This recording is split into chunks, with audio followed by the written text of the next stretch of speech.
We are the coolest motherfuckers on the planet. My. The sky is falling, ain't no need to plan it. Oh. I gotta stick in what you automatic.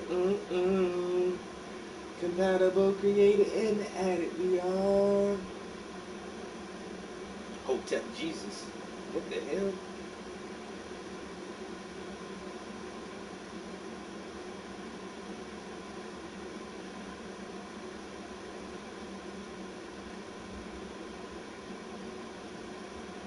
Ain't nobody dope as we. I'm just so fresh and clean. Don't you think I'm so sexy? I'm just so fresh and clean.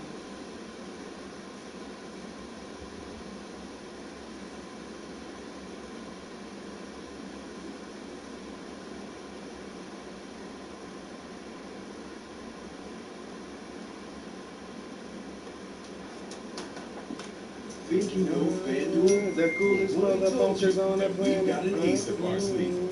Introducing FanDuel Casino. Now you can play casino games like blackjack, roulette, and online slots for real cash, right from your FanDuel Sportsbook app.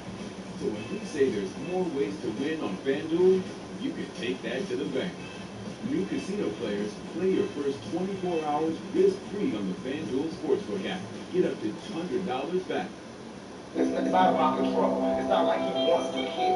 He just doesn't want to die. You know what I'm saying? It's that situation. We are living in a war zone. I feel like I can represent my team races so much because I honestly, they never came up with it.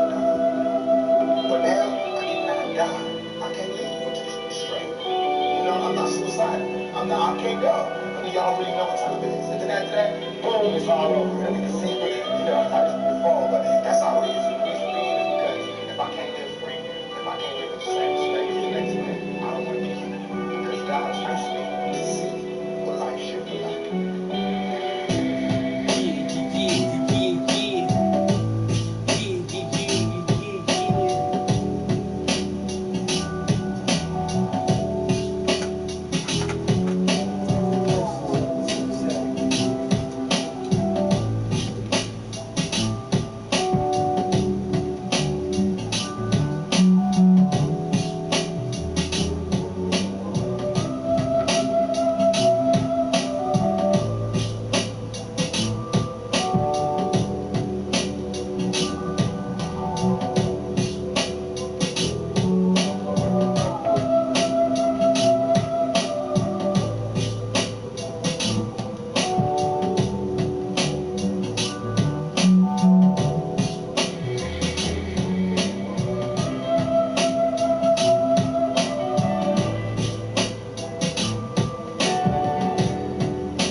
like a goddamn bird nest. Look at all that new growth. That shit ain't even attached to no dreads. It's just new growth popping up. Gotta twist my shit soon. Take my shit to the salon. Oh, I got some new dreads. Got new locks coming in. New locks. At age 26, Joe Biden became a public defender. At age 26, Tupac was Joe Biden led on assassinated. civil rights and voting rights. And as president, he'll always stand up. He won't be president to stand up for shit. I'm not voting for the motherfucker. That shit's so crazy, man. You gotta pick between Joe Biden and motherfucking Joe Biden and goddamn Trump.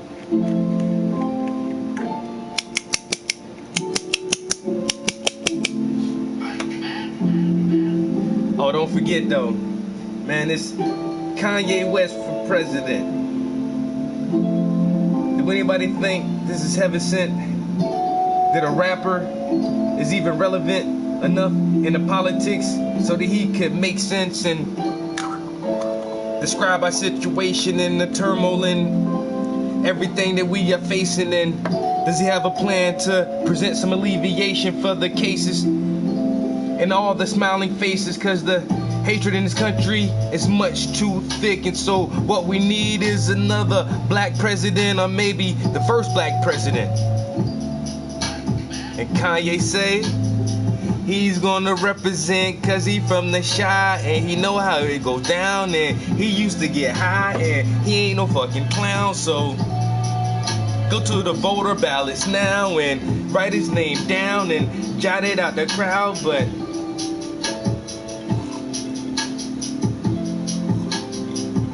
ooh, Kanye's for president and Kanye for president. Kanye for president, I might vote again if he really gonna run. Throw his hat in the bin, I'ma until he win. Cause Kanye West for president, Kanye West for president, Kanye West for president, Kanye West for president. I might vote again if he really go in.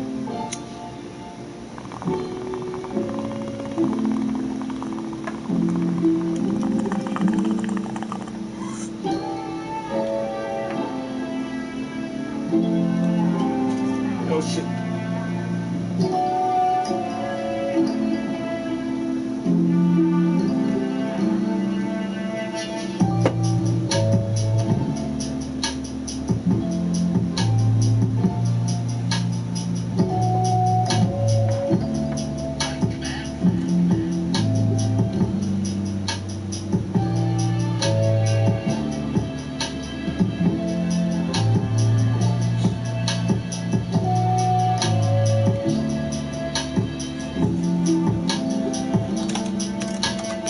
Kanye West for president, Kanye West for president. Said he gonna step up, said he gonna represent, cause Kanye West for president, Kanye West for president. Gonna step up, said he gonna represent, and Kanye West for president, Kanye West for president. He said he gonna step up, he said he gonna represent, cause Kanye West for president, Kanye West for president.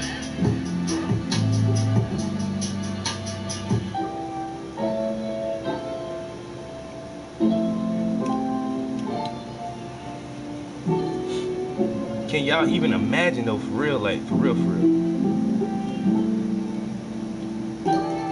And you're democratically elected commander-in-chief,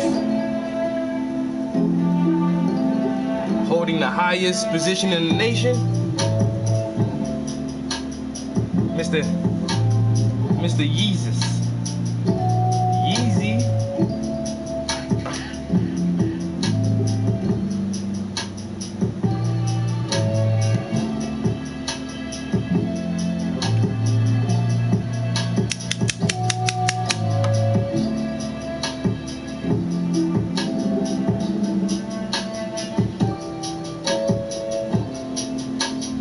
Bum bum bum bum.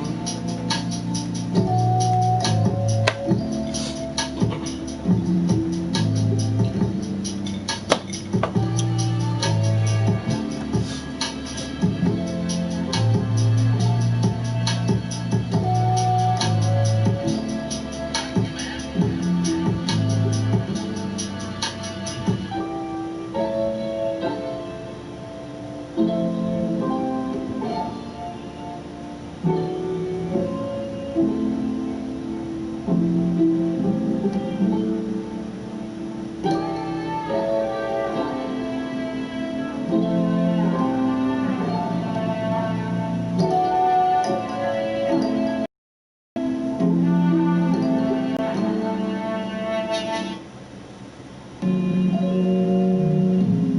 up, though?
Okay. We in the after work stream. Gonna sit and chill for like another 30 minutes probably, but definitely have to hit this canvas hard. I got a bunch of other projects coming up that's gonna take away some time. So this what is it? It's Wednesday.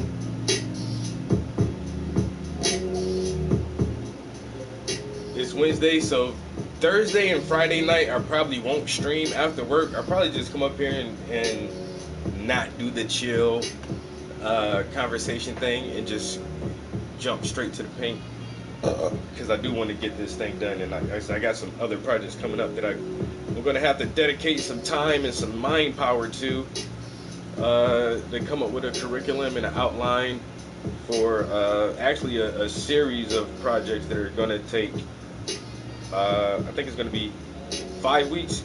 It was going to be 10 weeks, and we were going to do one class per week, but we changed it so that we can do 2 classes per week and just do it in 5 weeks. It'll be shorter, and the sessions aren't going to be that long, so the kids, it's not like they're going to feel overwhelmed with the material we're going to present to them. But I definitely have to get up on that, and I really just want to get to this next commission too. I could work on it a little bit more, but this piece is at the part where I could just keep flowing on it and flowing on it. So as long as I can work on this piece, I'm gonna continue to work on it. And like I said, I want to knock this thing out by, I was hoping like next week, maybe like Monday I can have it done. Monday evening it'll be done, but it might ride out until next weekend. I'll probably have to give myself, another entire week on it. Like actually another 10 days. If I can't finish that joint in 10 more days, like, come on, Trap. What is you really doing, man? Is The Last of Us that great of a game where you just don't paint anymore? Do you really just want to sit around and play video games and instead of perfecting your craft?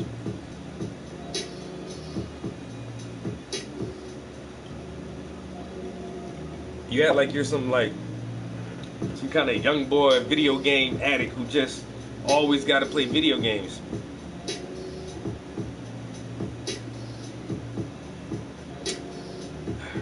Yeah, it is what it is.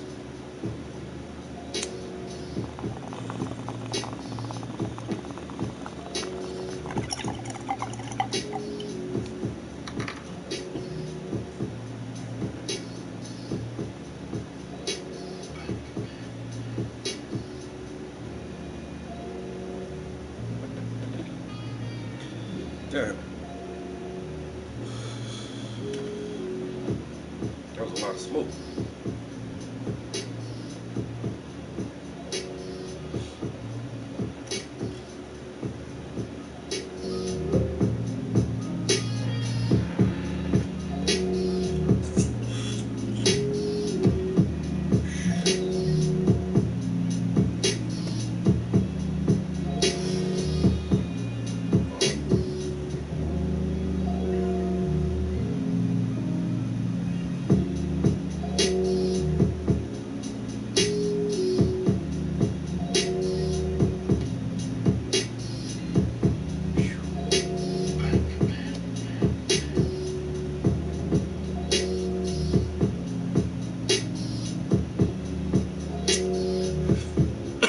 I wonder where.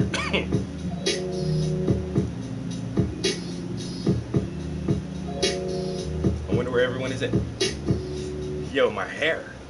I got like a fucking cowlick.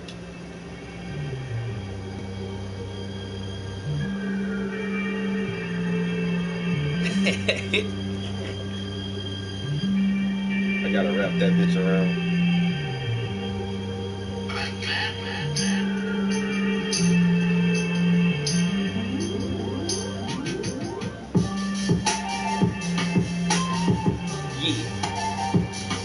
Why should you do that?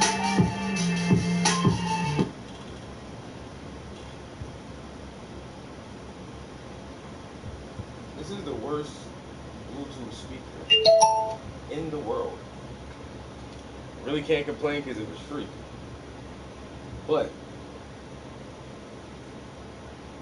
I would have never bought this piece of shit speaker.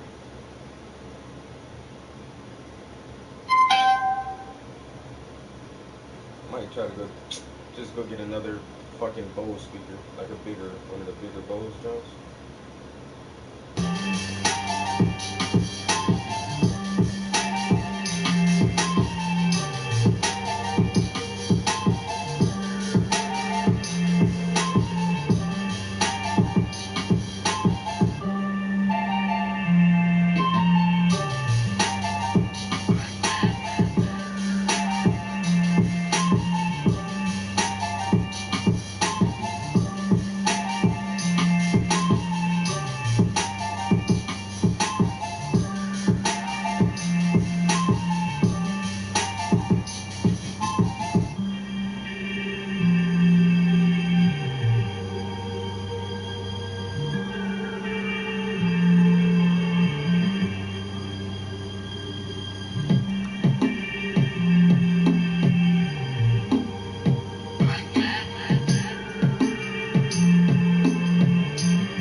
That shit too nice. I love this beat.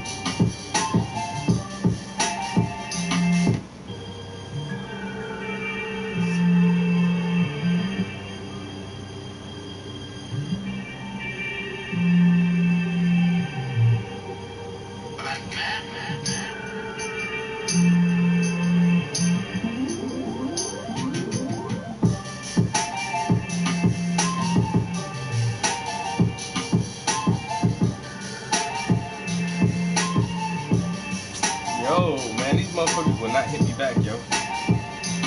I need a fucking AC. Nobody will not hit me back about a fucking air conditioner.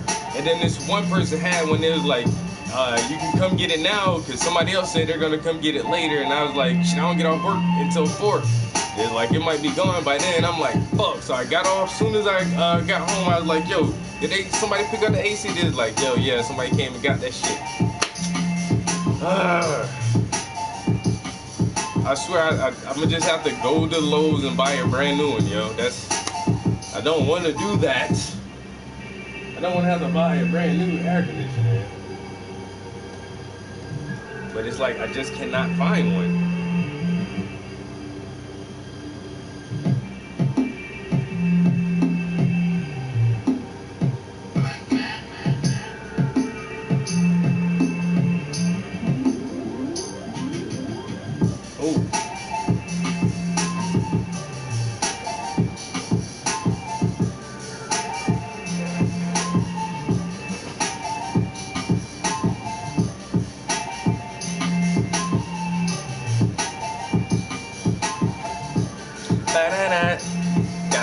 Got some drinky drink.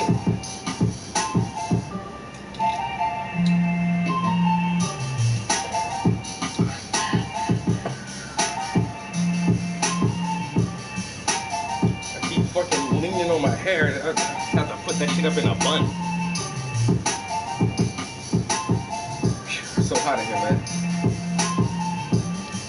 Oh, yeah. And I deal with the realness, yeah.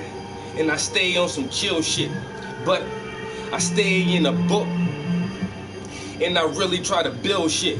Oh, and I really kill with hardcore facts. So if you got beliefs, man, you better back, cause I don't give a fuck about that. I only like the knowledge, understanding, and wisdom. Man, I'm trying to teach all that shit to my children. Yes, you cannot test, cause man, I never move to the left, and oh, you might just get left when I cross over and hit you with that right. Everything I say might not be right, but it's polite. But don't with the politics, man. It just, I lost it. Yeah.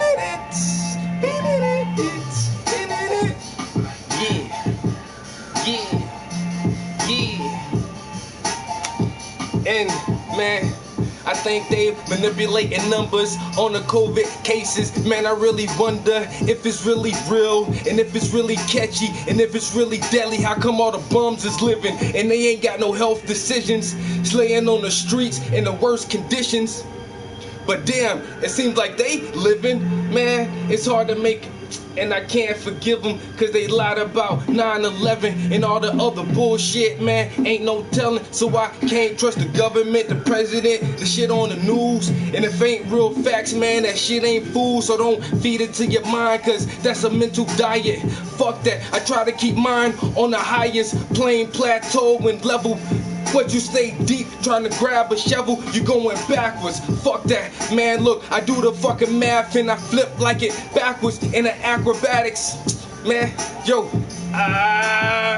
acrobatics, and still fuck that, man, I'm really fantastic. I'm a maverick, yo, real fucking savage. And you can't have this without supper, cause you need to eat, man, if it's your brother. Fuck it. I'm trying to fucking think too fast and talk too slow. Move tongues, walk through holes, flows, and corny freestyles. Hey.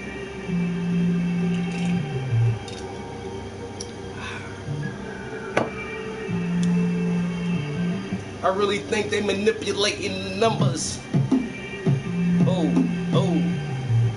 And I really wonder if it's really catchy, how comes the bums are living? Yo, man, it's... Anyway. If you want a vehicle to casually, comfortably, and reliably explore nature. Casually, comfortably, and reliably explore nature. Oh, yeah.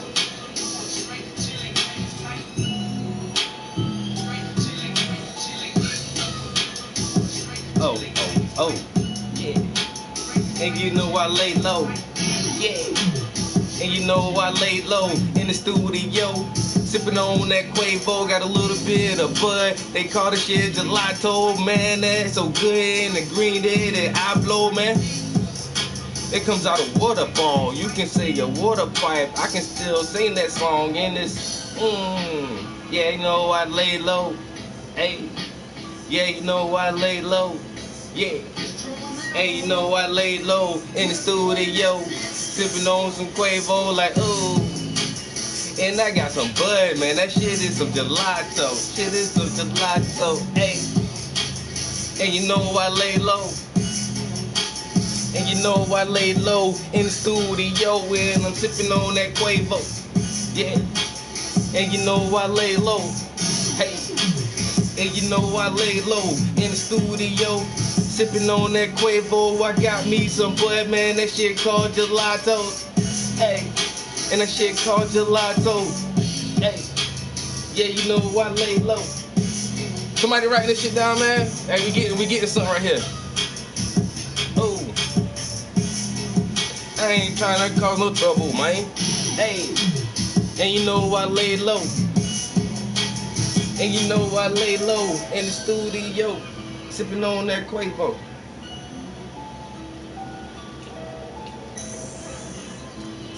I got some bud.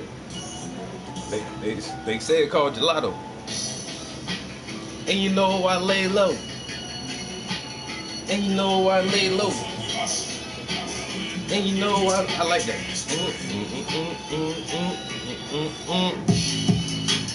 cause I stay on the low. Yeah, creeping on them streets, nigga.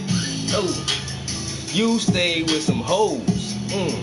I stay with the freaks, nigga. Yeah, you really on that blow. I never touch my nose, nigga. Oh, I stay up on my toes. But you know I lay low. Yeah, yeah. And you know I lay low. Oh, and you know I lay low. Yeah. And you know I lay low in the studio, sipping on that Quavo. I got me some play, man. They call the shit to the lotto. All right, corner freestyle. We got one more corner freestyle. We gotta paint something.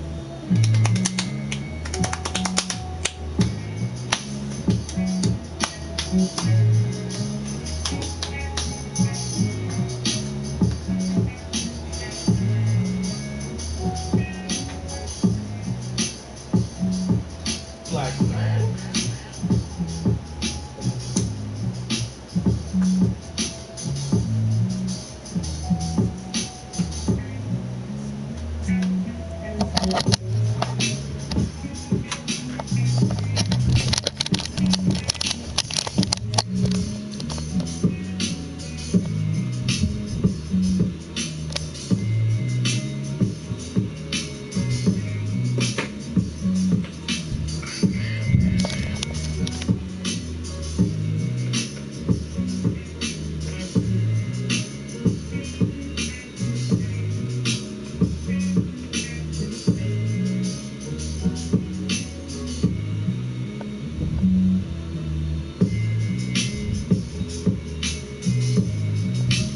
Goddamn masterpiece. I be amazing myself. Y'all know that? You think this shit amazing? I think that shit amazing. I mean, if you don't think it's amazing, it's cool. Alright, you know that. Hey, that is you. It's cool. But me, personally, I can't believe I know how to do this shit.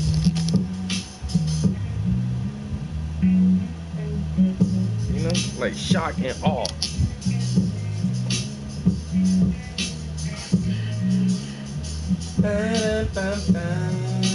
Alright, enough with the corny freestyles. Your boy cannot rap. I try, and it's fun. That's all it is, man. Hey, that shit is entertainment.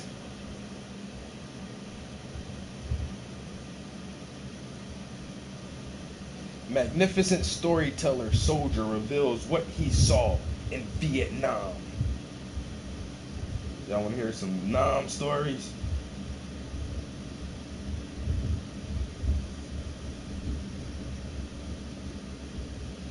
What should we listen to?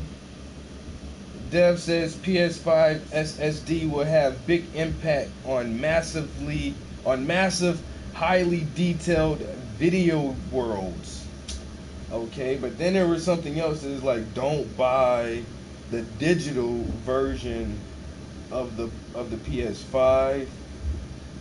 And oh, I got games to download. Fuck me silly. I should have been doing that shit now, yo. Anyway, I'll download them, let them download overnight, play them shits over the weekend. But somebody said there was like 2 good games coming out this month on PlayStation Plus. I think one of them is NBA. It was NBA 2K20, the one from this year, 2K 2020, I think. I don't play sports in real life, and I never play sports games. The last kind of sports game I played was what that? It was fuck. It was like this X game type shit in the snow where you can like snowboard and ski and all kind of other shit, yo. I forgot the name of that game, but that was like kind of sporty like. I don't be playing sports games, but you gonna give me the NBA, the newest NBA basketball game for free, knowing that like everybody plays that shit. I'll grab that shit for free and just play that shit once or twice with a few people, and then motherfuckers curse me out like, nigga, you trash. this and this, son. And that's why I don't play sports games. Cause motherfuckers talk so much shit. Like, bro, it's a game. Calm down. This is not real life.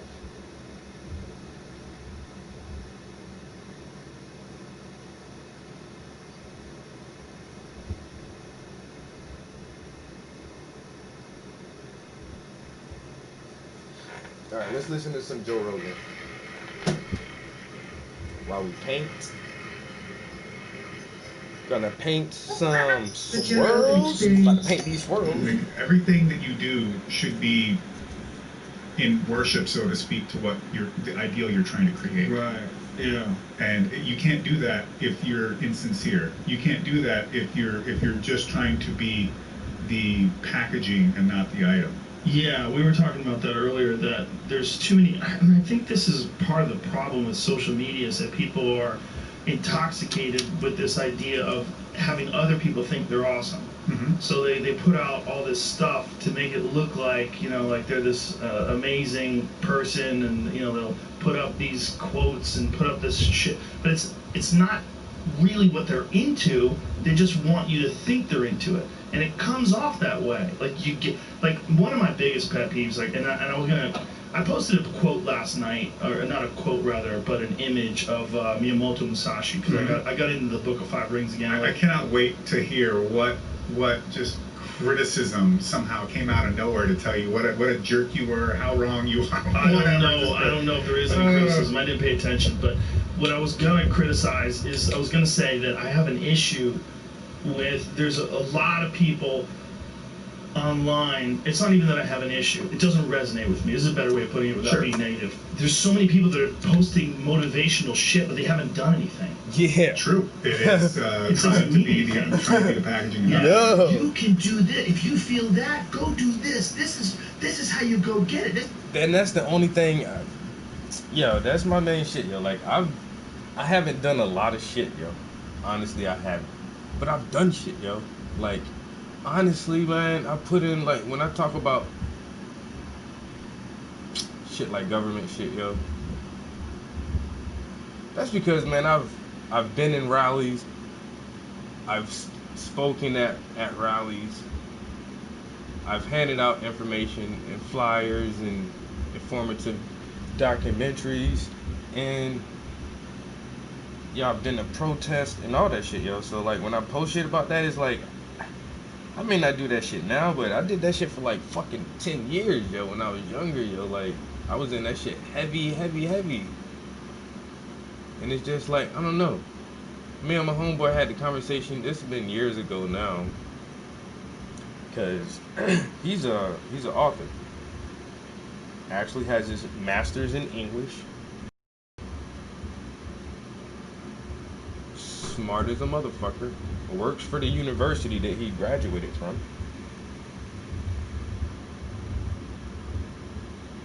And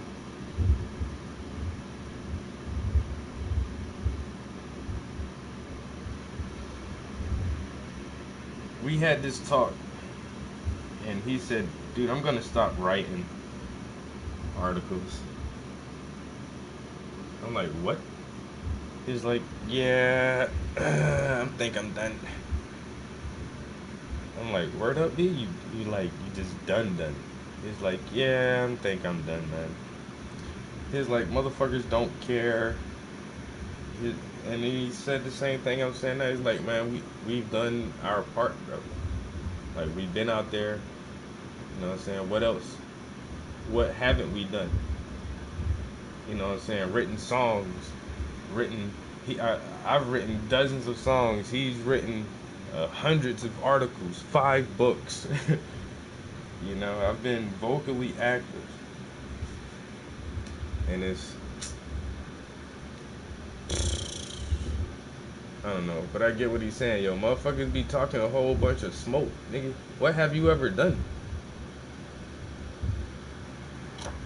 That's why I follow people like who really, man, fuck all them. And that's one thing too, yo. Like, people who just, their whole Instagram page is just quotes and no pictures of videos of their life and what they're doing. Like, no, thank you.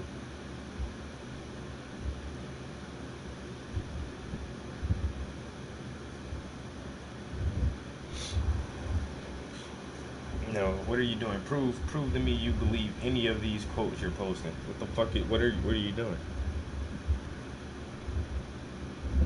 And that's why I still try to be as active, not like politically active, but I try to be motivationally active and educationally active in my community. I mean, I do my TV show, roundtable discussions. I do this live stream. I try to put it in my art. Anytime I have an interview, I just try to, just say something positive, I don't know, man. I still feel like I try to do shit, but I don't go as hard as I used to go. I used to be right in too deep. I can't tell if that's thunder or a fucking car bass. If that was a car just now, that shit sound crazy. It sounds like it's about to rain. That's how loud you want your car to be? It sounds like thunder from a mile away.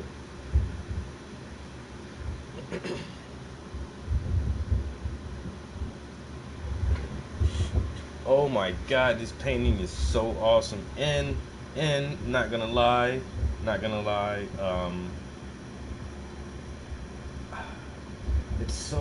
it's just like, I really hate to say it, but like the first painting I did of this is like, it's so pretty. It's like literally, yo, what up? The first one, the big one, yo, I ain't gonna lie, man, that's like one of my favorite paintings, if not my absolute favorite painting. And I really like that shit, yo, and that's why that's the one I submitted for the show. I gotta drop it off this Saturday. That's the one I submitted for this fucking show, and it got in. And I know why it got in, because that shit is fucking awesome as fuck, son. And it's like, I get to paint that shit again. That's so badass. Actually happy I get to paint this shit again. And this one is actually sold already. That's another plus. What? I get to paint this beautiful ass picture twice and actually sell one of them? What? Man, it's my dreams coming true and all kind of stuff like that. I don't know what's gonna happen, man, but yo, I'm living the goddamn dream right now, damn near, bro. You know what I'm saying? If I can be doing all of this remotely from some island off the coast of West Africa, chilling, with some naked bitches and bringing me some fruity drinks out of coconut shells and shit. Now that would be the life, and I got my big ass art studio there, and anybody I ask to model will come model for me. I'll be like, yo, Jay-Z, I need you to model for me. Be like, yo, I'm on the way now, bro. You know what I'm saying? Shit like that. Now that's the life.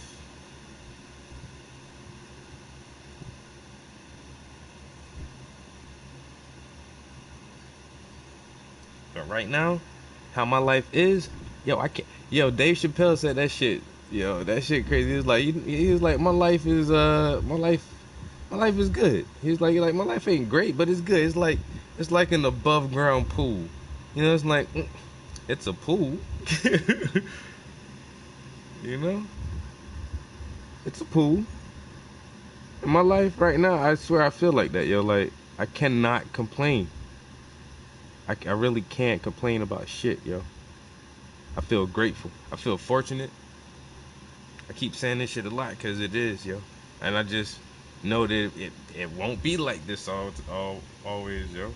Some hard times are gonna come up eventually. Right now, goddamn, I'm fortunate than a motherfucker.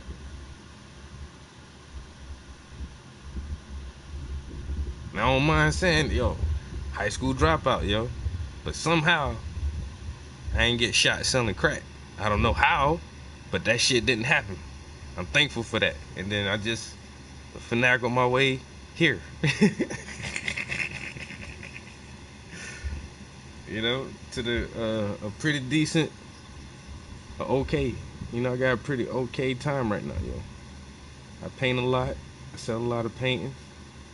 I got a fucking great job, yo. Like, you know, and that's the thing. Nobody want to work, but if you gotta work, at least do something you like doing, and that's hard. Like, I don't know a lot of people who like their job, and that's just period. I don't know. And that's the way of the world, yo. Nobody wants to work. I've only met very few people who like their job. My aunt, she's a fucking engineer. She loves her job, yo.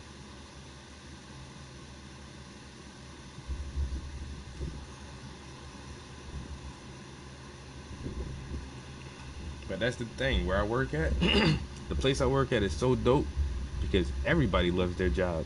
And we all know that shit, yo. We all know it. We all know we got a fucking sweet ass fucking gig, yo. Everybody knows it. And that's why everybody does everything in they fucking being not to fuck shit up. Do not fuck shit up. Cause it's so sweet. You know, you get a bad apple and they gotta get this motherfucker out of here. But there ain't no bad apples.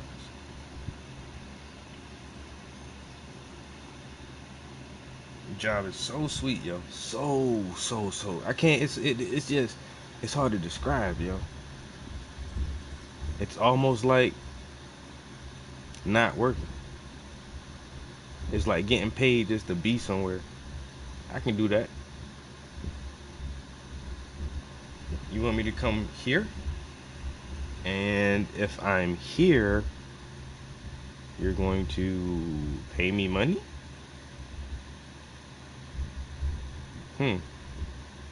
Seems simple enough.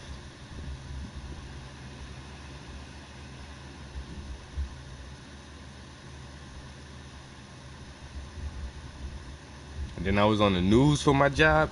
Y'all seen that?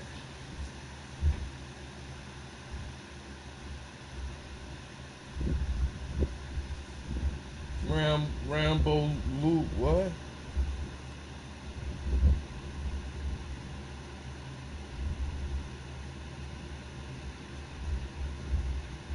What that shit stand for again? Not the fuck with association or some shit like that. What that shit stand for, yo?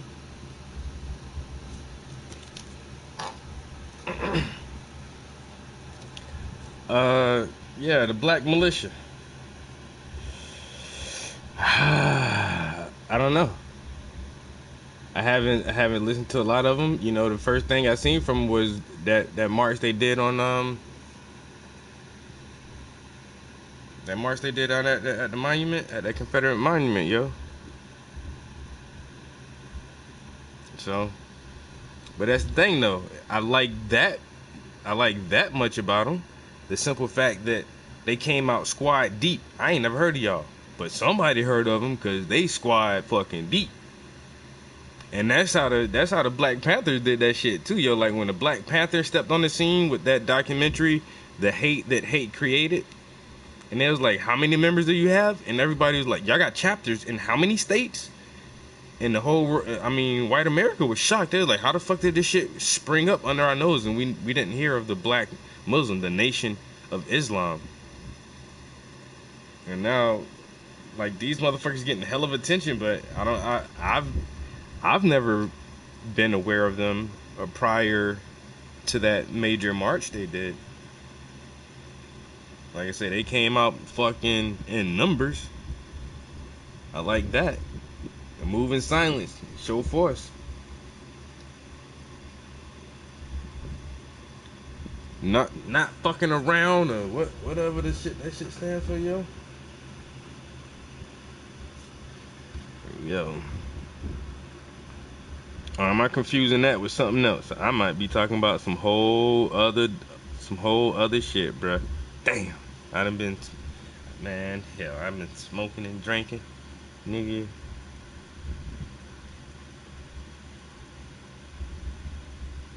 Am I talking about some wrong shit? I might be wrong, ain't it? I don't know.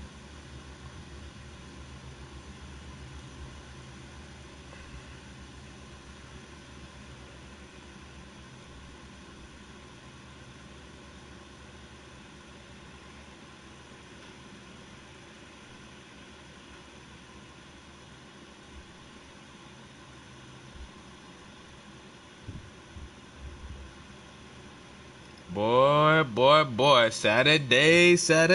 Gotta take that. I went and got my oil change in the car today, boy. I done got some miles on my whip. But I work fucking 27 miles away, yo. You know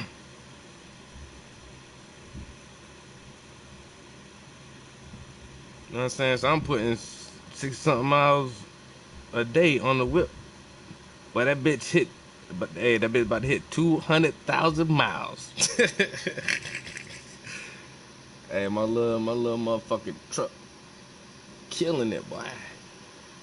And I keep looking for new cars too. I was telling my mechanic too. Like I said, I've been going to the same mechanic for motherfucking 7 years,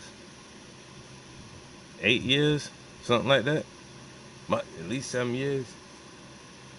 And got down and tell him, so man, I'm looking at some new vehicles, man. Not new, you know, some used shit, but something newer. He's like, what you looking at? So I showed him some stuff that I got saved on my phone and stuff. He was like, yeah, that's nice. Oh, that's way too expensive for that year, man. Cause I ain't even want no new shit. I get some like 2010, 2011 shit, and I'd be cool with that. And he was like, bruh, man, ride this motherfucker to the dough fall off that bitch, man. And this truck ain't in bad shape. Yeah, like you don't need no new car right now. He like, I got a motherfucking 88 Wrangler, a 2003 motherfucking Suburban, and then he got like a fucking 90 something pickup. He was like, dude, ride these motherfuckers till they die, and then go get something. He like, that shit, your truck ain't in bad condition. And I'm like, all right, I might, cause that's what I keep thinking too. Like the shit I really want, I ain't, man. I ain't trying to spend $10,000 on a car. But I can't really find nothing I want for like 7 or 8 grand. That's really all I'm really willing to put in a vehicle, yo. Look, man, I give you $7,000, nigga.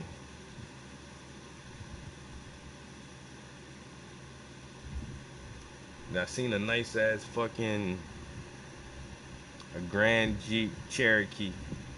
It was a 2012.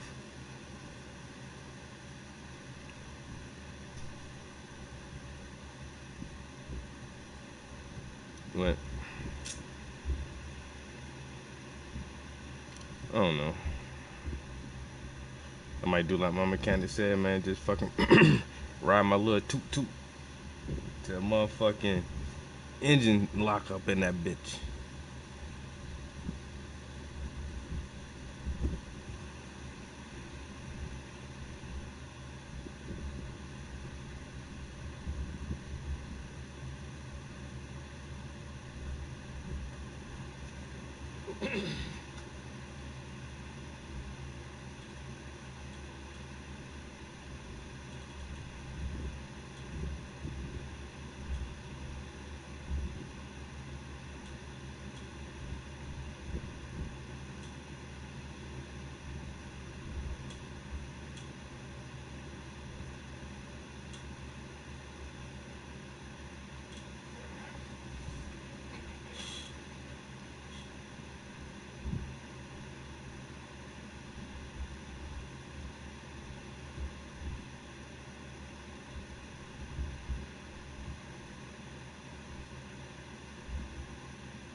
brushes and paint 8 different things at once. Local artist Travis Prince admires one of 3 murals he has painted in the past 3 months.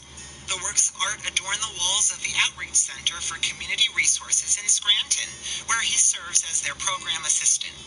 Although the facility has been closed due to the coronavirus, Travis put on his thinking cap to find a way to be creative during this crisis. With no one in the office and not a lot of work to do, I pulled out some brushes and started painting on the walls. The first mural was painted in the community room, a spot where people get help with resume building and job searching.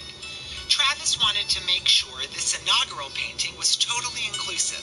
The mural depicts diversity in the workplace, showcasing all genders, races, and jobs, including a gardener, firefighter, and accountant. There is no sex discrimination, race discrimination, education discrimination. I hope this isn't the cop that's giving out all the speeding tickets.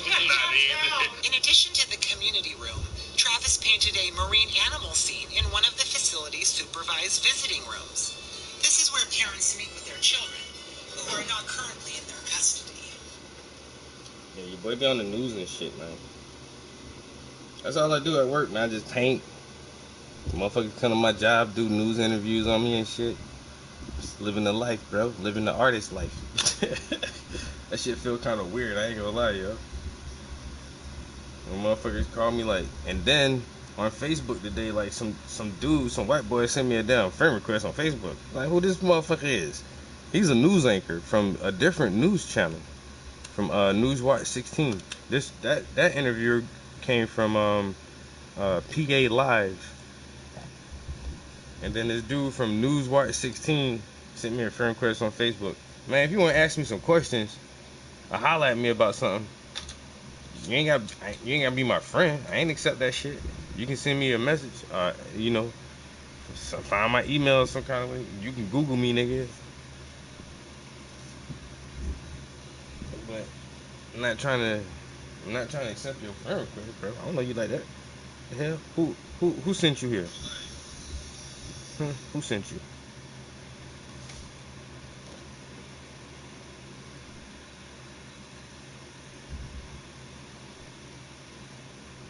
What the fuck have you done?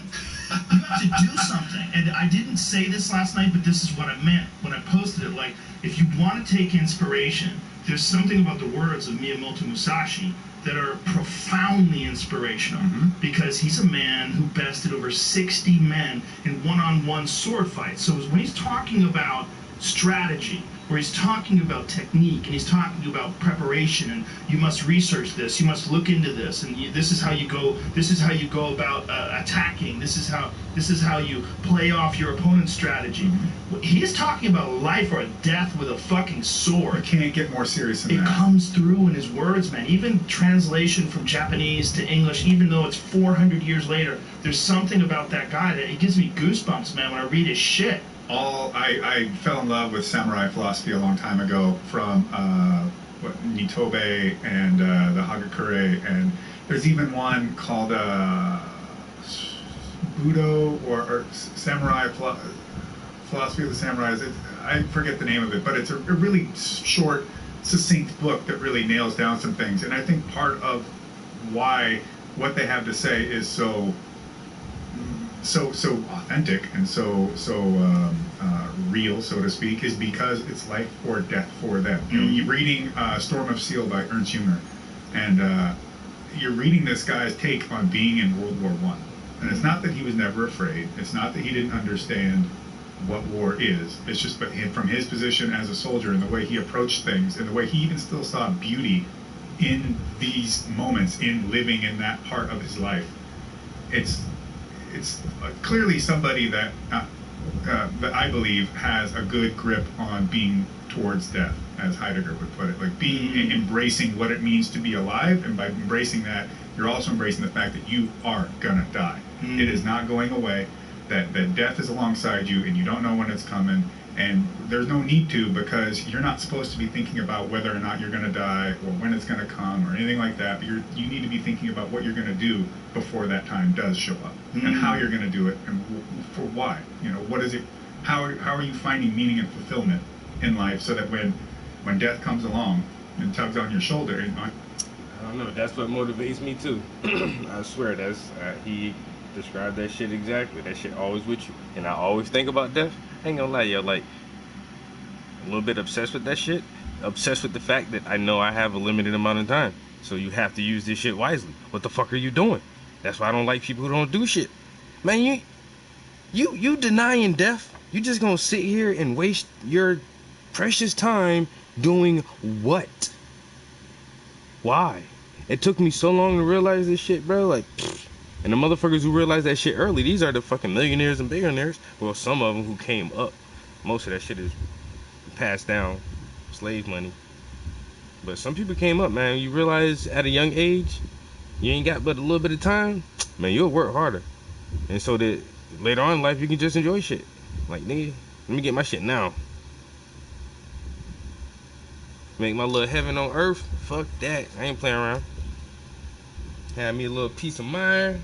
Because every time I try to get a peace of mind, niggas trying to get a peace of mind.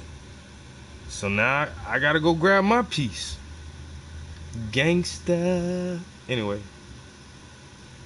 But yeah, man, you just live the fuck out of this goddamn life to the fullest of the extent possible. Whatever you into, whatever you enjoy doing, do that shit until it kill you, motherfucker. Cause this shit ain't gonna last forever. You gotta enjoy this shit, yo. And do as much as you can. Thing is, I kinda wanna be remembered after I died. You know what I'm saying?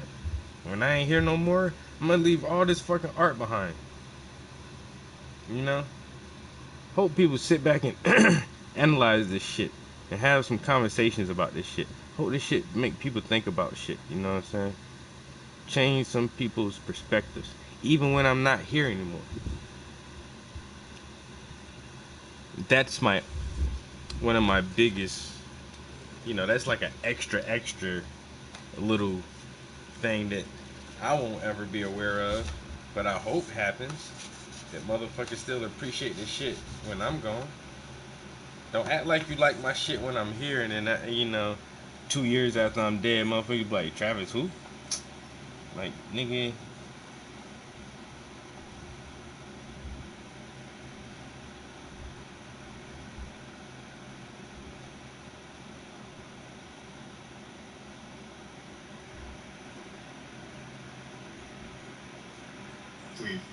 You're like, all right, well, this is it. Yeah, and those guys, people that you described, whether it's Musashi or any of those people, what comes out in their words is authenticity, because of the fact that they have led these extraordinary lives and they have faced incredible danger. They have lived. There's something about that where you can genuinely learn from those people, whereas there's a lot of people that really haven't, but they know that people long for those things, so they try to recreate it. Mm-hmm. They try to recreate these quotes, or they try to find some words that will inspire you to get going and seize the moment and make the most of the day and go out there and conquer and right. and kick ass, and it doesn't mean anything. It's all persona. Yeah. It is attempting to take on, it's presenting the persona of that kind of individual, mainly because they know that deep down all of us realize that there's weight to those kind of people, yes. you know, and I'm sure Peterson would be like, it's the bloody archetype. Yeah, it's exactly what we do. Yeah. But, damn, he nailed Jordan Peterson so good. That's a bloody archetype.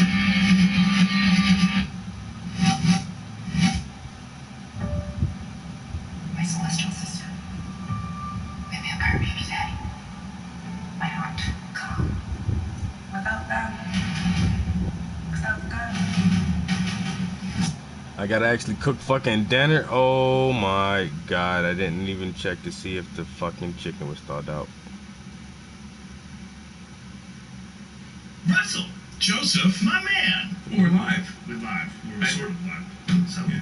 well, always good to see you. Joseph. Thanks. It's been a while. Midday drinking, I like it. Sometimes you need it. I had a steak for breakfast. I saw you post something about that. Yeah, I was like, fuck it, I don't want to eat breakfast food today. I want a steak. What kind of steak? I got it from Evan Funke, who's the head chef of Felix, and they were preparing to reopen. Felix is my favorite restaurant in Venice. Have you ever been? No, no. Phenomenal. Brian Callen turned me on to it. Okay. They came in, him and the owner, Janet, came in to do a podcast, and they gave me some steaks. So I cooked one today. What kind of They cut were, was it? is a T-bone, fat, big, fit T-bone. They were about to reopen, and now they got shut down. Do they again. not have a patio they can open? I don't believe they do, and I don't even think you're allowed to do that now. No, I think you're allowed to patio still. You're just not allowed to eat indoors, as far as I do. That's I went to the deli by my house yesterday, and I went, can I sit inside? They're like, no, it's not allowed anymore. I go, so I had to sit on the patio, but it was fine. They were going to do something at the Comedy Store where they were going to serve chicken fingers and just food and allow people to drink, you Yes. know, and just start opening it as a restaurant only. Yeah, I saw that, and I guess it's not happening now. No, they shut it down because right when they were about to do it, then LA shut down the restaurants. It's so shitty. Well, it's real shitty, man. It's real shitty. And what's extra shitty about it is, you know, they were almost out of the woods. They were right about to reopen again. Yeah. But because the uptick. Yeah, California spiked harder than everyone else almost. Yeah, It's like well, Texas, a lot California. of protesters. And then Florida. Yeah, there was a lot of protesting. Yeah. People want to pretend it's not the protesting. I'm 100% for the protesting, don't get me wrong. But I'm also 100% for freedom. America. I'll tell you what, boy. Yeah, I mean, look, it's just natural, man. You get a few sick people, and you get 10,000 people, 50,000 people huddled together, people are going to get sick. It's Yeah, just and they're how that it goes. close yelling at each other, you know. Yelling. Yeah, Literally yelling. screaming, so it Yeah. spits flying. Apparently, particularly at night times when it spreads, because Brett Weinstein, who's a biologist who's on the podcast, I saw that. sent me a paper that said that there's a recent study that shows that COVID-19 dies almost instantly when it hits sunlight. Yeah, that's why it's ridiculous they close the beaches. That's where you should want everybody. Right. Just stay away from each other. Just stay Yeah, out in the socially sun, distanced, yeah. killing COVID. Right. Wear your mask when you're getting up and leaving, and then when you're sitting down, stay away from everybody, and everybody will be fine. It's not rocket science. The problem is that people are not going to listen. COVID? Yeah, but I mean, still, fucking, you got a much better chance of it dying. Yeah. People want to pretend it's not the protesting. I'm 100% for the protesting. Don't get me It wrong. dies when it hits the sun? 100% for freedom. America. I'll tell you what, boy. Yeah, I mean, look, it's just natural, man. You get a few sick people, and you get 10,000 people, 50,000 people huddled together, people are going to get sick. It's Yeah, just and they're how that it goes. close yelling at each other, you know. Yelling. Yeah, Literally yelling. screaming, so it Yeah. spits flying. Apparently, particularly at night times when it spreads, because Brett Weinstein, who's a biologist who's on the podcast, I saw that. sent me a paper that said that there's a recent study that shows that COVID-19 dies almost instantly when it hits sunlight. Yeah, that's why it's ridiculous they. That's where you should want everybody. Right. Just stay away from each other. Just Yeah, stay out in the socially sun, distanced, yeah. killing COVID. Right. Wear your mask when you're getting up and leaving, and then when you're sitting down, stay away from everybody, and everybody will be fine. It's not rocket science. The problem is that people are not going to listen. You know. Yeah, but still, fucking, you got a much better chance of it dying out there by the beach. Yes. And 4th of July weekend they did it. It's only going to rile people up further. Yes. It's I'm really worried about this thing. I really am. It's The state of California or the state yeah. of the country? Well, the state of the country for sure, but California in particular because there's so many cases. And then the homeless population. Have you ever been by Brentwood lately? Have they moved them all there now? They got a fucking tent village set up there. Jimmy, see if you can find photos of that. They used to have them under the bridges here in the valley. My friend Matt was talking about, he works down there. He was telling me how insane it is. He's like, they're never going to leave this. They're like, they have it set up now where they have like a community. Yeah. And then you have to stay socially distant inside the tent community, and a bunch of people don't want to follow the rules. So they're outside the tent community. So you have fences. So you have the people inside the tent community that are set up with, 6-foot distance. So it's basically an HOA under the bridge now. Yeah, well, it's not under the bridge. They're using the Veterans something or another, the VA. They have some large yard. Right. And then outside the fence, they have the people that are rule breakers. So they set up their tents just outside. They're like, fuck you pussies, we're over here making out. Like, they don't want to have any rules. So they don't want to deal with the socially distant. Because if you're inside the tents that they've set up and created for you, you have to follow the rules. So those are probably the ones that are following the rules are probably the homeless people that just took a bad turn financially, and then the other ones that are acting up, probably the drug ones. LA is getting a government-run tent city. All it took was 40 years and a pandemic. But they're saying that like it's a good thing. Yeah, like, well, finally. Yeah, that's what they're saying. But you know, this is gonna, first of all, this is gonna crush property values. This is in Brentwood. Not that property values are the most important thing. Don't get me wrong, but they're an important thing. Especially in that neighborhood. Yeah, that's a very valuable neighborhood. And if someone has invested all their money into their home and they're hoping to sell their home, and then all of a sudden the home values drop radically because nobody wants to live right next door to a tent city. See if there's any photos of that fucking thing. Because the photos are pretty dramatic. Maybe they're trying to hide it because they're trying to make it. You know, that's one of the things, man. Everybody's sugarcoating everything out here. There's sugarcoating, and then there's the fucking overreactors. It's a very insane time. Yeah, you know why people overreact though? It's because it's not the same for everybody. Like I have a friend who got COVID. He's 37. He was clear of it in 3 days. In 3 days, he felt like shit. He couldn't smell. He couldn't taste. 3 days later, he was on Z-Pack and something else, and just stayed home. And he got vitamin IVs every day. And then 3 days later, he's going on a 25-mile bike ride. 3 days. 3 days is fine. I don't know if it's a good idea to go on that bike ride, by the way. Yeah. But I want to see what happens, so I'm not saying anything. Hope he wears a mask. Yeah. I want to see if it makes him feel like shit if he goes on the bike ride or if he feels great. I was talking to DL because, you know, he just got diagnosed. I saw. That was really scary. And he was like, no, I got nothing. He's fine? Yeah. He said I felt nothing the entire time. Well, he coughed a little today. He had a little bit of video. He was hilarious. He's like, oh, my COVID is acting up. Yeah, I saw that because he probably smoked a joint right before that. Probably, right?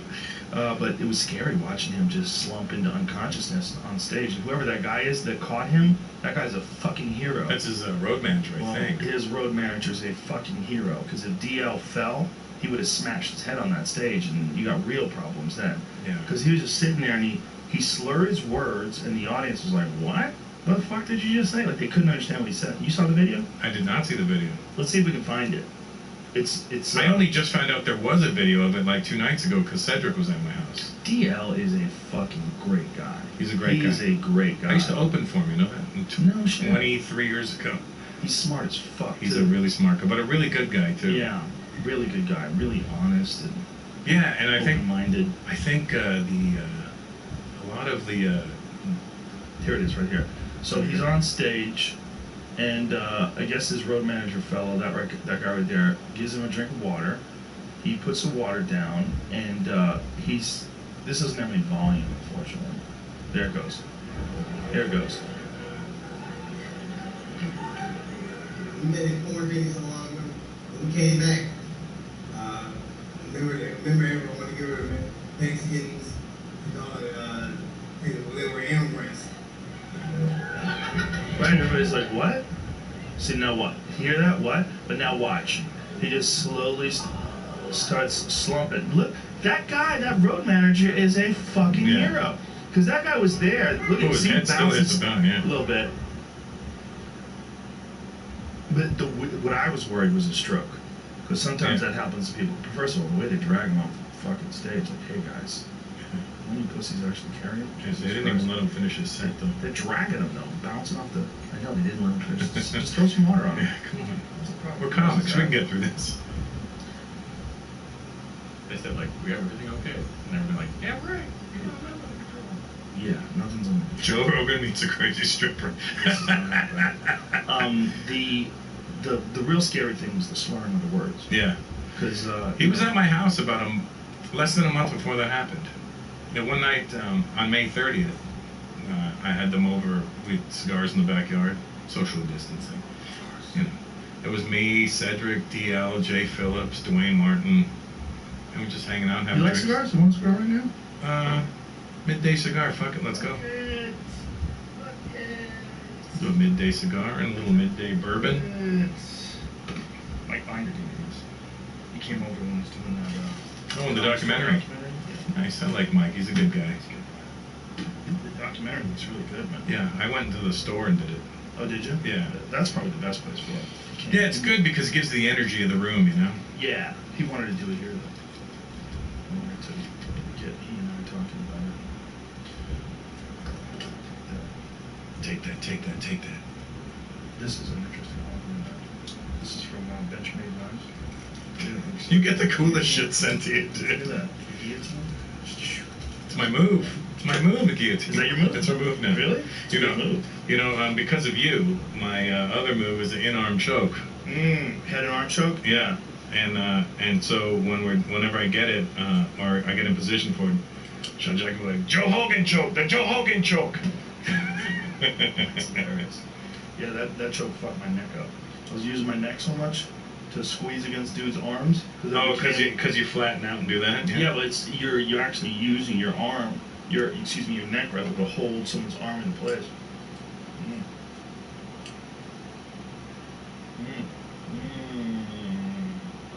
So it's nice to hear that you've been training, man. Yeah, it's nice to have been training. Is it legal now? Do they arrest you for training? What happens?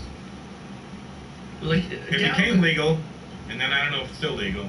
But I was doing it with Jay Zabellos and Mark Armstrong, whom you both know, I would imagine. Oh yeah, Jay's great. Jay used to run the Malibu place. Mm-hmm. I was going over there for a while. It was a really easy drive.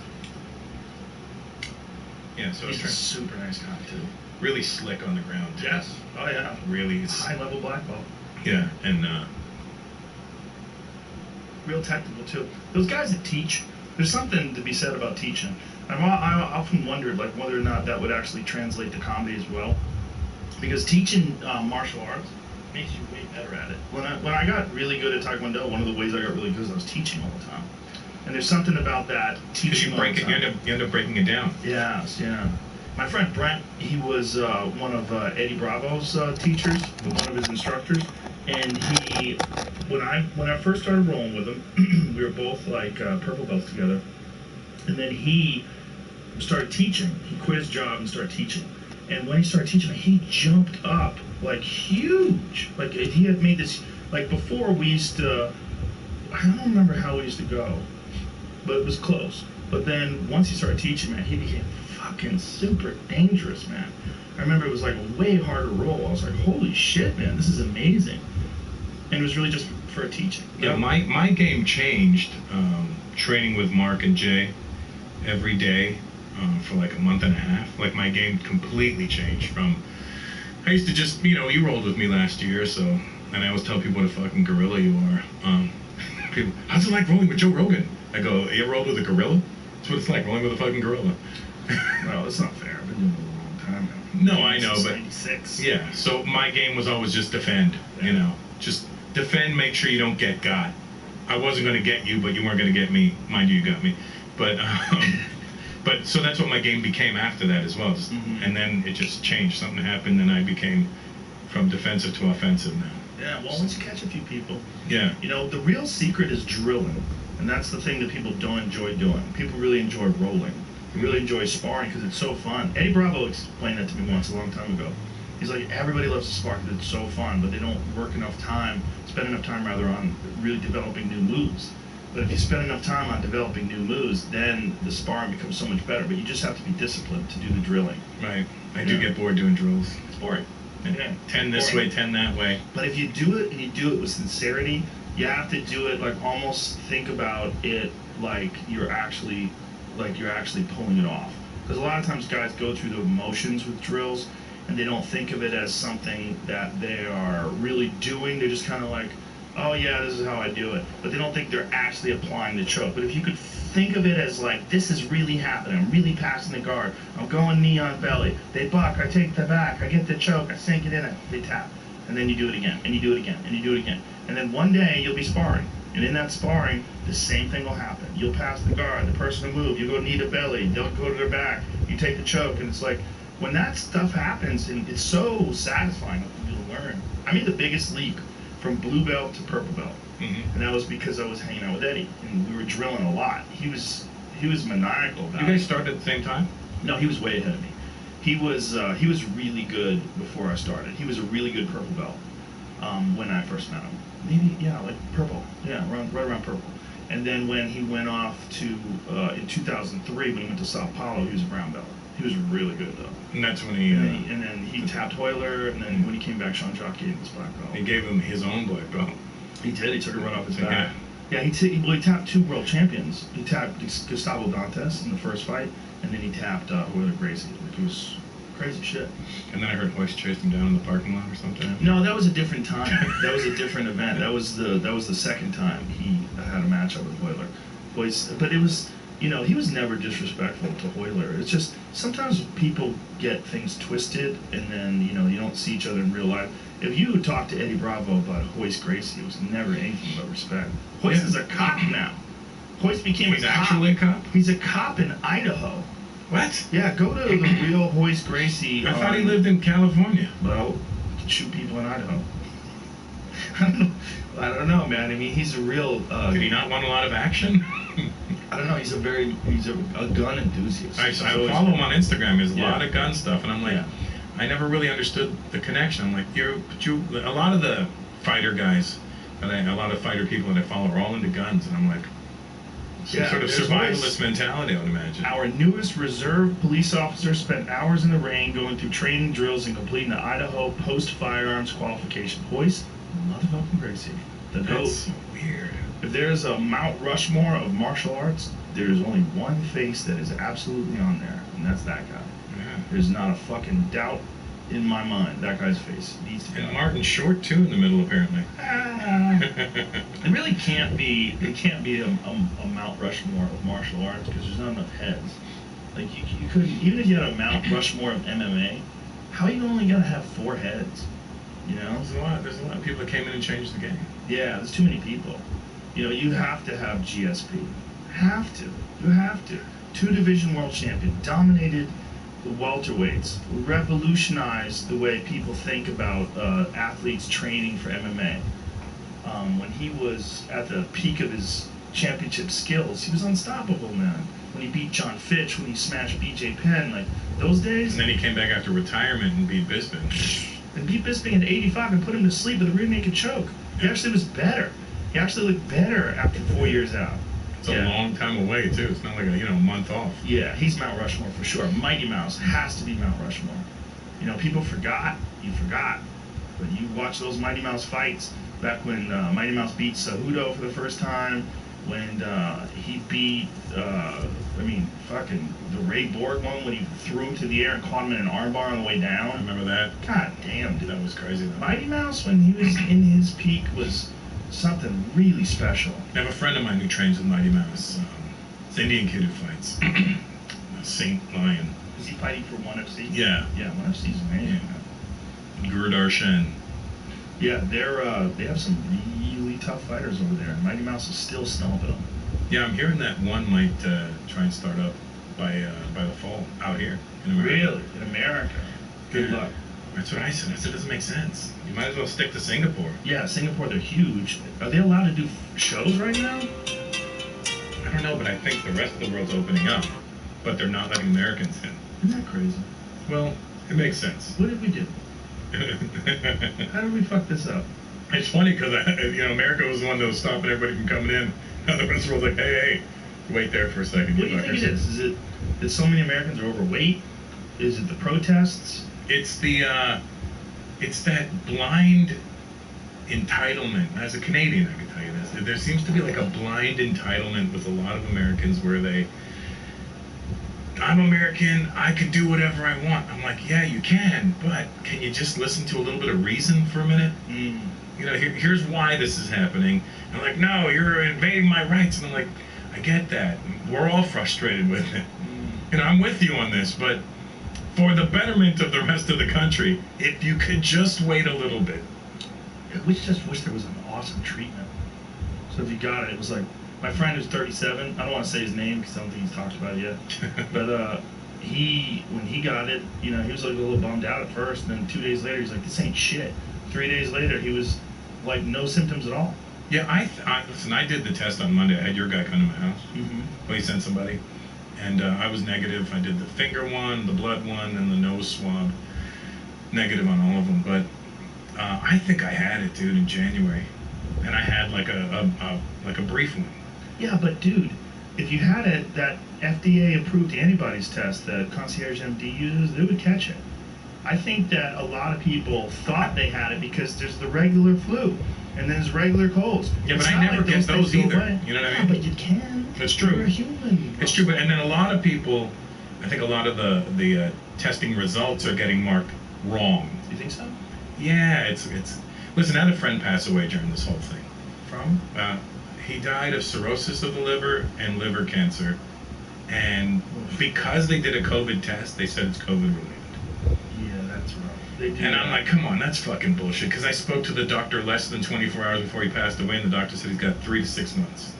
My doctor told me that. There's quite a few cases of people that were literally at death's door from cardiopulmonary disease, and they got COVID and died, and they called it COVID death. And he was upset about it. He was like, I understand, because a lot of these hospitals are privately funded, privately owned, and that's something I didn't really even consider. I always thought a hospital was like some sort of state-run thing.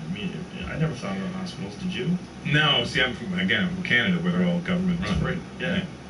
Well, they have to make money, you know, and basically this guy was saying, look, the doctors are doing their best, and it's not that they want to be deceptive, and it's not that they're doing it anyway, but he goes, but the hospitals are like any other business.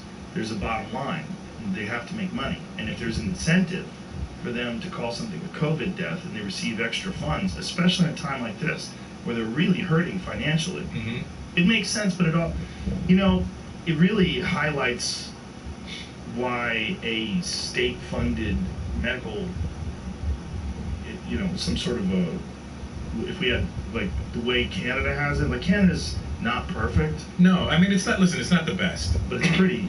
It's pretty good. efficient. You don't have to pay. It's efficient for what you need it to be. You need something extra done. Yeah, you might have. You might be better off paying a little extra to get something done. But as far as like regular shit, you know, you got a cold, go to the doctor. You break your arm, you go to the doctor.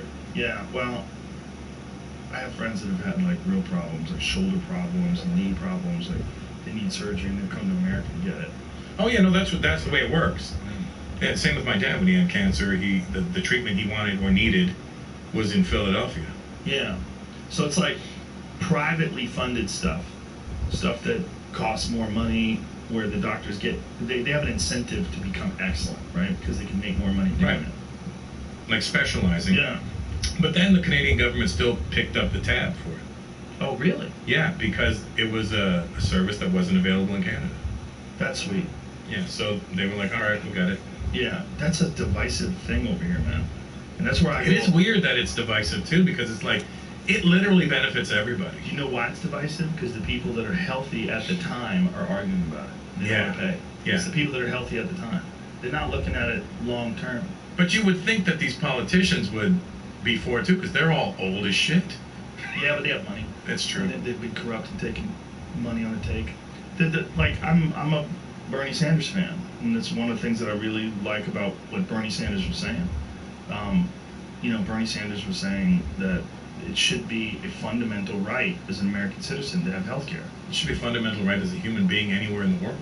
Yes. The way I look at it, I mean, people have all these little weird arguments about it, but the way I looked at it is like, aren't we a community?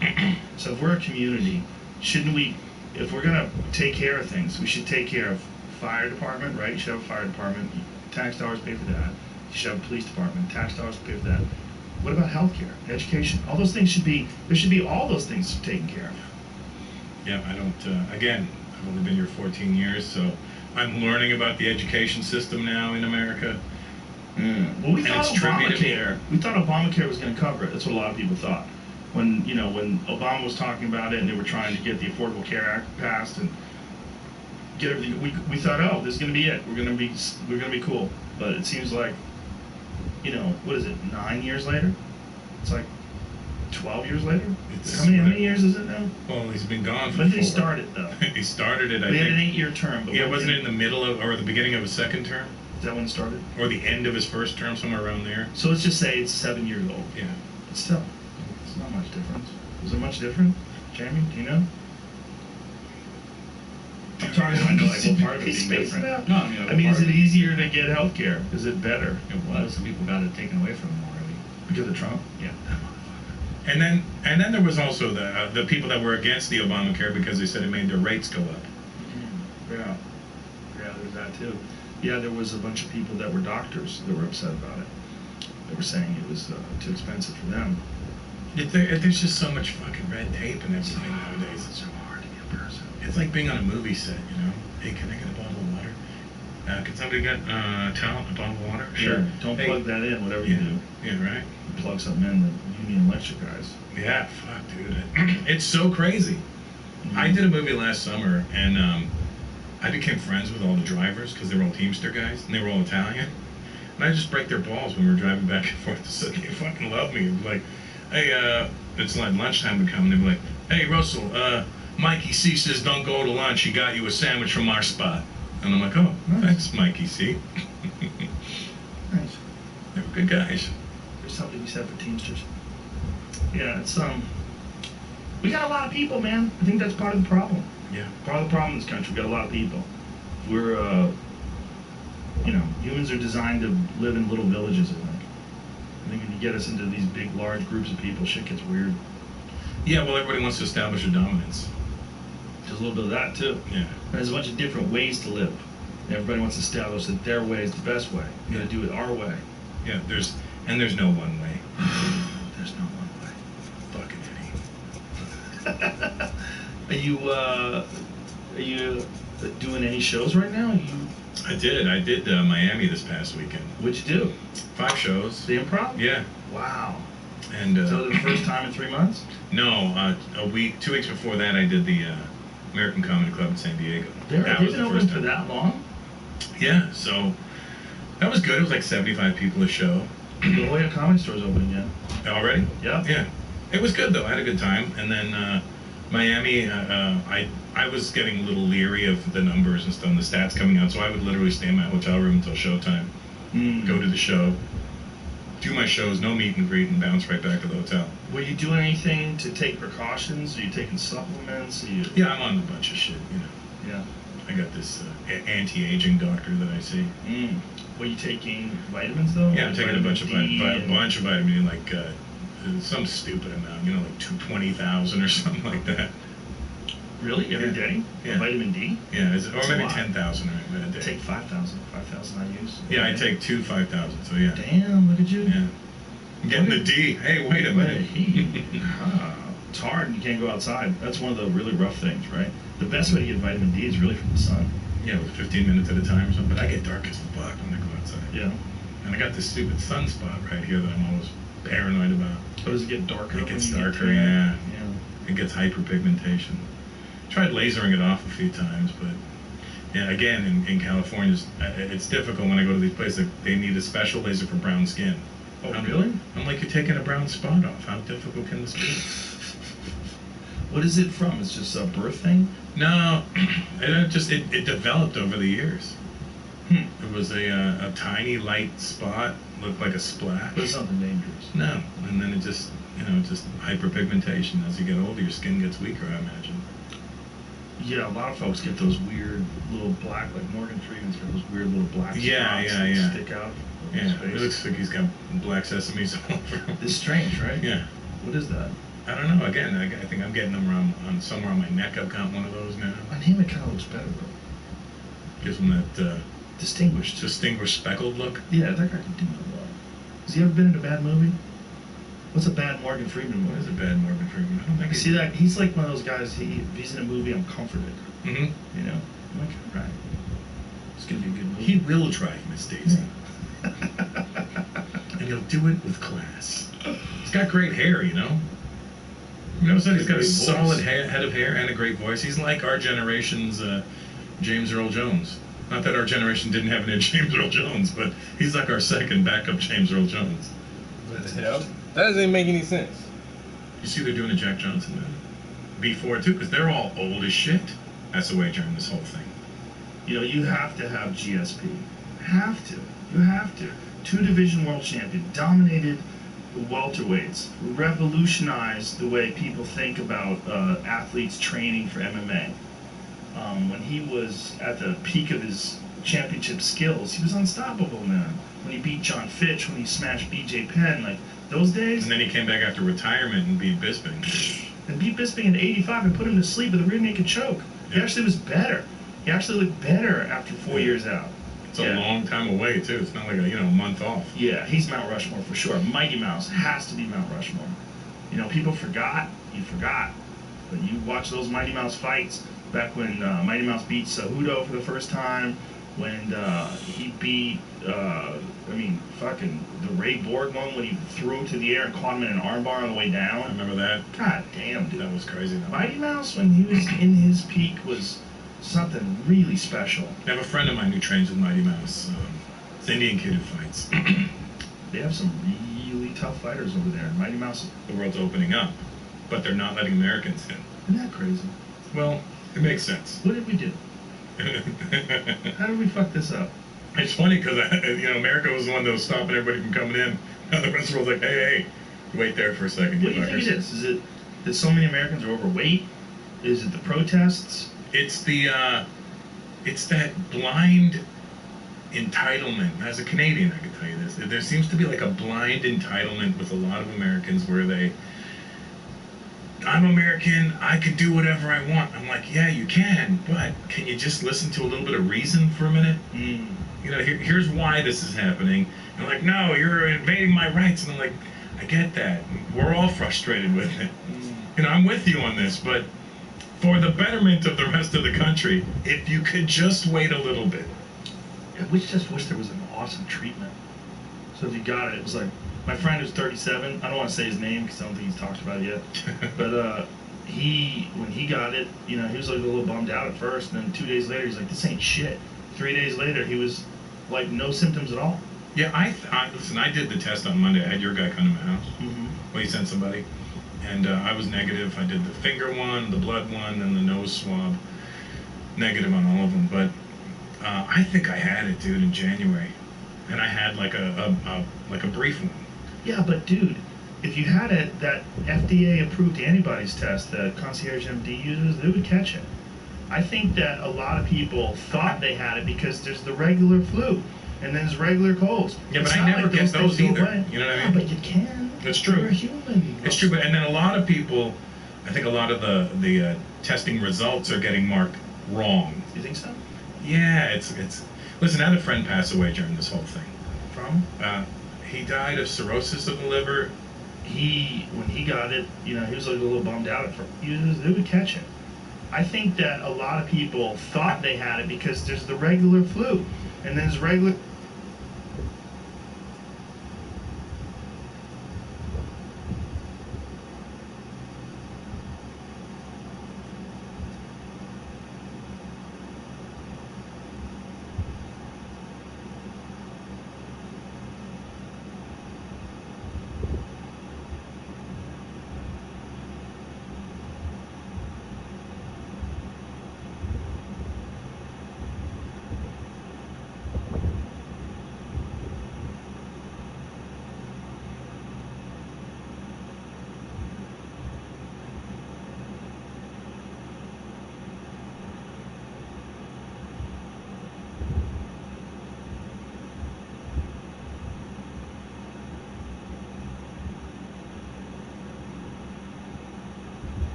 Yeah, I gotta start cooking dinner soon. I'm hungry.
I smell a grill hitting off somewhere. God damn.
Alright, I'm gonna take it from right there.